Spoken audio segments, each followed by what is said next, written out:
Baiklah, kita masuk kepada pengertian dari fikih muamalah ya. Kembali kita jelaskan kembali karena tadi ada sedikit trouble, kita lanjutkan bahwa fikih muamalah merupakan pembahasan seputar hukum Islam di luar persoalan ibadah. Jadi seperti yang saya sampaikan tadi, seperti sholat, zakat, puasa, dan haji itu ibadah. Nah, selain ibadah, semuanya termasuk dalam kategori atau ruang lingkup dalam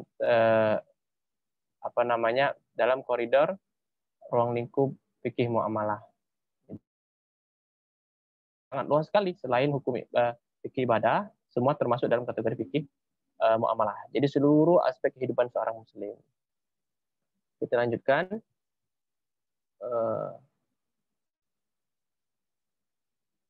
Ruang lingkup ekonomi Islam dan muamalah.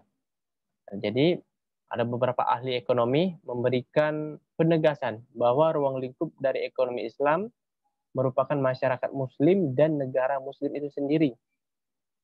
Kemudian ruang lingkup ekonomi Islam yang tampaknya menjadi administrasi, kemudian kekurangan sumber-sumber daya manusia, dipandang daripada konsepsi etik kesejahteraan dalam Islam. Namun, pendapat lain lebih menekankan terhadap perspektif ekonomi Islam membahas tentang masalah ekonomi pada umumnya. Jadi kalau kita lihat bahwa untuk ruang lingkup ya, jadi ekonomi Islam ini memang secara administrasi ya ataupun secara kasat mata lebih fokus kepada ekonomi pada umumnya. Akan tetapi menyadur atau mengambil dari syariat Islam itu sendiri dan dari hukum-hukum Islam itu sendiri yang memang selaras dengan bersinggungan dengan hukum-hukum ekonomi yang ada di dunia saat ini. Seperti muamalah, seperti jual beli, al-ba'i, kemudian simpan pinjam, kemudian sewa menyewa, termasuk gadai, arahan, dan lain segala macam. Itu instrumennya lebih banyak fokus kepada masalah ekonomi pada umumnya, seperti itu ya, ruang lingkup dari ekonomi Islam. Dan kemudian dalam perspektif muamalah ya, ruang lingkupnya menjadi dua. Yang pertama ijab, yang kedua qabul. Nah, ini bersifat ada dia, di mana dia harus saling meridoi antara dimingkum, saling suka sama suka atau saling redho. Tidak ada keterpaksaan dari salah satu pihak. Hak dan kewajiban terpenuhi. Kemudian kejujuran baik penjual atau pedagang itu diukur juga. Kemudian penipuan, kemudian pemalsuan, penimbunan, ikhtikar, kemudian segala sesuatu yang bersumber dari indera manusia yang ada kaitannya dengan peredaran harta dalam hidup bermasyarakat. Ini ruang lingkup dari muamalah. Kalau lihat muamalah bersifat madiyah, tadi adabiyah, ini madiyah, mencakup segala aspek kehidupan seperti yang pertama jual beli al-ba'i, kemudian arahan atau gadai, kemudian yang ketiga jaminan atau tanggungan atau kafalah, pemindahan utang, hiwalah, jatuh bangkit, taflis, batas bertindak al-hajru, perseroan atau perkongsian, asyirkah atau musyarakah, kemudian perseroan harta dan tenaga, yakni al-mudarabah, kemudian sewa menyewa tanah, al-musaqah, al-mukhabarah. Kemudian upah, ada ujrah al-amah. Gugatan asyuf'ah, sayembara al-ji'alah. Kemudian pembagian kekayaan bersama, al-kisomah, pemberian atau hibah. Kemudian pembebasan al-ibra, damai al-sulhu. Kemudian beberapa masalah mu'asirah, mukhadisah, seperti masalah bunga bank, asuransi, kredit, dan masalah lainnya, mardani atau fikih ekonomi syariah. Jadi ini dari kutipan dari kitab ataupun buku dari Mardani dalam judul fikih ekonomi syariah. Nah, jadi ada dua kalau kita lihat. Yang pertama tadi ruang lingkup muamalah ini dari adabiyah, ijab dan qabul. Ya, jadi yang kedua dari segi atau sifat madiyah, hampir keseluruhan segala aspek kehidupan, khususnya di bidang ekonomi, kegiatan ekonomi. Nah, apa hubungan ya, apa korelasi dari ekonomi Islam, muamalah, dan fikih muamalah. Jadi tadi sudah kita bahas tentang secara istilah definisi muamalah merupakan sistem kehidupan ya, kalau dari simpelnya atau sederhananya. Islam memberikan warna pada setiap dimensi kehidupan manusia, tak terkecuali pada dunia ekonomi, bisnis, dan masalah sosial. Sistem Islam mencoba mendialekkan nilai-nilai ekonomi dengan nilai akidah dan etika. Untuk lebih jelasnya akan dijelaskan dengan bercabang. Oke, ini secara umum, secara general, hubungan korelasi antara ekonomi Islam, muamalah, dan fikih muamalah. Jadi adanya pendialekan, artinya hubungan antara nilai-nilai ekonomi, kemudian bisnis, sosial, dan dengan nilai akidah dan etika. Langsung saja kita ke bagan, yang mana bagan ini merupakan 5 pilar, maksud saya pilar dari Islam itu sendiri, dari maqasid syariah itu sendiri, di mana maqasid syariah terdiri salah satunya dari muamalah.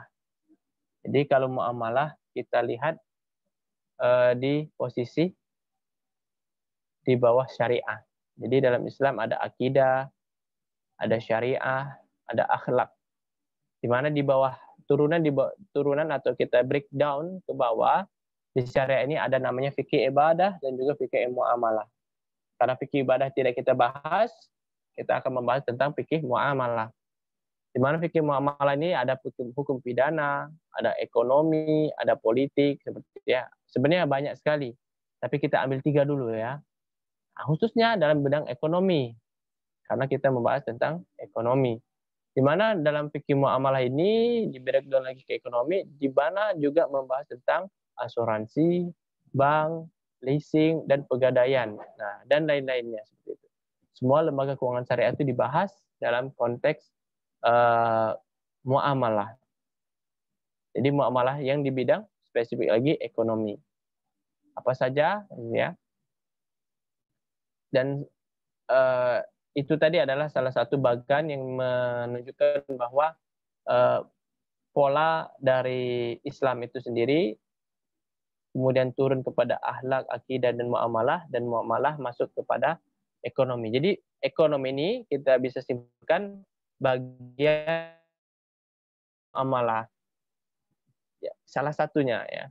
Karena muamalah banyak, ada politik, ada sosial kalau kita lihat ya. Nah, ini salah satu dari bagian muamalah, maksud ekonomi Islam. Kegiatan ekonomi yang dilakukan oleh manusia dibangun dengan dialektika antara spiritualisme dan materialisme. Jadi ada 2 dialek, di mana spiritual yang paling condong, yang kedua adalah material. Kemudian kegiatan ekonomi yang dilakukan bukan hanya berbasis pada nilai materi, melainkan terdapat sandaran transendental di dalamnya, sehingga bernilai ibadah. Jadi kalau dalam ekonomi tidak hanya memikirkan materi atau untung, tapi kita memikirkan juga yang namanya keberkahan, ya, sehingga bernilai ibadah. Selain itu, konsep dasar Islam dalam kegiatan muamalah atau ekonomi bisnis juga sangat concern dengan nilai-nilai humanisme, kemanusiaan yang bersifat Islami. Di antaranya dalam kaidah dasar fikih muamalah yang diungkapkan oleh Juwaini. Jadi kitab Juwaini di tahun 2008, yakni sebagai berikut: hukum asal muamalah adalah diperbolehkan. Segala sesuatu itu diperbolehkan kecuali ada dalil yang melarang. Seperti wa halallahu al-bai'a wa harrama riba. Allah mengharamkan riba dan menghalalkan jual beli. Nah, ini kalau di muamalah ini semuanya itu diperbolehkan. Tapi kalau ada dalil yang mengharamkan baru. Yang kedua, konsep fikih muamalah untuk mewujudkan kemaslahatan, ingat kemaslahatan dalam konteks dunia dan akhirat. Jadi tujuannya ada al-falah, sukses secara dunia, sukses secara akhirat. Yang ketiga atau yang C, menetapkan harga yang kompetitif. Jadi kalau dalam kaidah fikih muamalah, juga dalam Islam ditetapkan bahwa persaingan harga, pricing itu perlu, ya, jangan terlalu timpang, jangan terlalu besar, tetapi sesuai dengan harga pasar atau harga eceran terendah dan harga eceran tertinggi. Kemudian yang ketiga, yang keempat atau yang D, meninggalkan intervensi yang terlarang. Tidak boleh mengintervensi dengan cara-cara yang terlarang. Kemudian yang ketiga, yang kelima, menghindari eksploitasi. Ya. Dan terakhir, memberikan kelenturan dan toleransi. Ada sifat-sifat toleransi dalam Islam ini.